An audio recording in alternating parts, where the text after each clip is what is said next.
Assalamualaikum warahmatullahi wabarakatuh.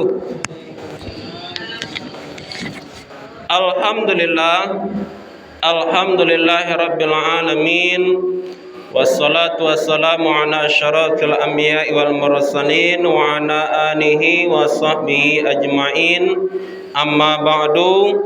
Bersyukur kepada Allah Subhanahu wa taala dengan mengucapkan alhamdulillahi rabbil alamin. Bersalawat kepada Rasulullah sallallahu alaihi wasallam dengan lafaz doa, Allahumma shalli ala sayyidina Muhammad wa ala ali sayyidina Muhammad.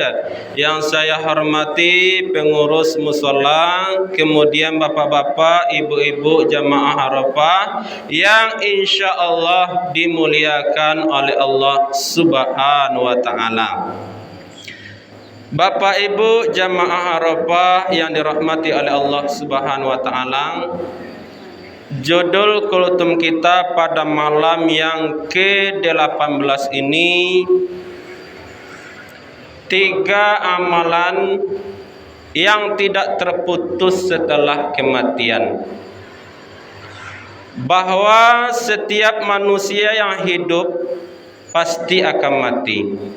Sebagaimana Allah mengatakan di dalam Al-Quran, kullu nafsin za'iqatul maut. Setiap yang bernyawa, setiap yang memiliki jiwa, setiap yang bernapas pasti akan merasakan kematian. Dan setiap amal yang dikerjakan oleh manusia, apabila datang yang namanya kematian, Pak Bu, akan terputus.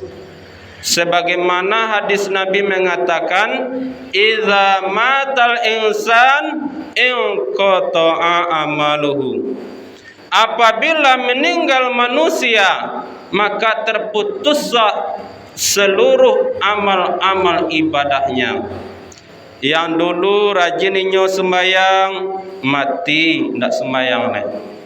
Yang dulu rajin inyo puasa di dalam bulan suci Ramadan, mati tidak berpuasa lagi. Yang dulunya rajin dia pergi umrah, mati tidak pergi umrah lagi. Kenapa? Sudah Nabi katakan, idza matal insan inqata'a amaluhu. Apabila meninggal manusia, apabila mati manusia itu, terputus seluruh amal ibadahnya. Illa min salasin, kecuali ada 3 yang tidak terputus. Yang pertama adalah sedekahun jariyah, sedekah jariyah, sedekah yang terus mengalir. Bagaimana bentuknya? Kalau ada rasa kiawa, kemudian ada nampak di awak masjid sedang terbangun, musalla sedang terbangun, kemudian kita infak semen, kita infak atap. Apabila jadi masjid itu, musalla itu sudah terbangun, ditempati oleh orang lain untuk beribadah di dalamnya, selama dipakai orang untuk beribadah di dalamnya, selama itulah pahala akan mengalir ke kubur kita. Walaupun kita sudah meninggal dunia 1 tahun, 3 tahun, 10 tahun, maka pahalanya akan tetap mengalir kepada kita. Ketika orang yang bersedekah tadi meninggal dunia, diazab, menangis, merintih di dalam kubur, terhenti azabnya karena sedekahnya tadi kepada masjid. Apa sedekah jariyah yang lain? Kalau masjid sudah terbangun, kita infak Al-Quran. Kita infak Al-Quran, selama orang memakai Al-Quran untuk dibacanya, maka selama itulah pahalanya akan terus mengalir. Walaupun dia sudah meninggal dunia. Tapi kadang-kadang kesadaran itu deh yang kurang dari awak. Kabun sawit lawe, sekali 5 balik hari panen, akan tetapi ditumpuk di balik ameh, di balik Honda, di balik auto, lupa bersedekah. Ingat, apa yang awak makan akan busuk. Apa yang kita pakai akan lapuk, namun apa yang kita sedekahkan akan abadi selama-lamanya. Jadi amalan yang tidak terputus setelah meninggal dunia adalah sedekah jariyah. Kemudian amalan yang kedua yang tidak terputus setelah kematian adalah ilmu yuntafa'u bih, memiliki ilmu yang bermanfaat. Contohnya pandai kita baca Quran, pandai awak sembahyang, kita ajarkan kepada anak-anak kita atau murid-murid kita. Kemudian murid-murid awak mengamalkan, anak awak mengamalkan. Kemudian diajarkan kembali kepada murid-muridnya. Maka selama diamalkan oleh orang lain ilmu kita itu, maka pahalanya akan tetap mengalir walaupun kita sudah meninggal 3 tahun, 5 tahun, 10 tahun, maka pahalanya akan tetap mengalir ke kubur kita. Yang ketiga, pahala yang terus mengalir ke kubur kita walaupun kita sudah meninggal dunia, waladun salihun yad'ulah, seorang anak yang mendoakan kedua orang ketuanya. Anak yang soleh dan solehah yang mendoakan kedua orang tuanya.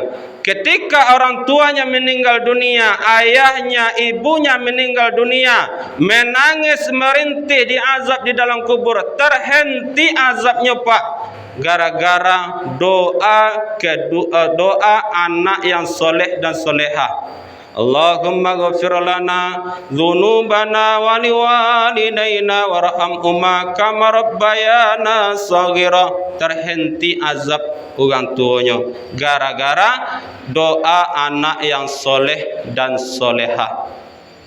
Pertanyaan bagi awak, di mana anak yang soleh itu? Di mana kini? Sudah berapakah anak yang soleh dan solehah itu di rumah kita?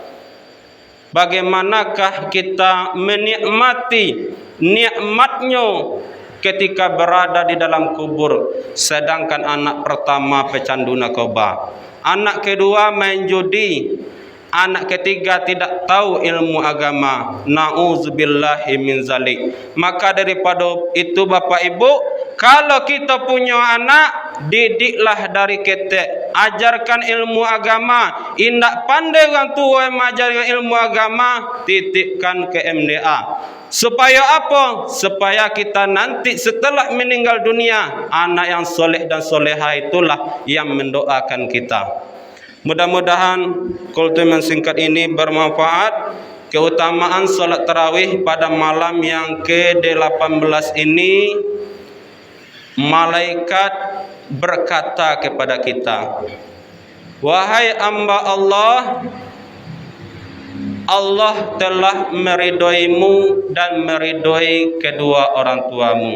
Mudah-mudahan fadilah salat tarawih yang ke-18 ini dapat sama awak. Amin ya rabbal alamin. Assalamualaikum warahmatullahi wabarakatuh.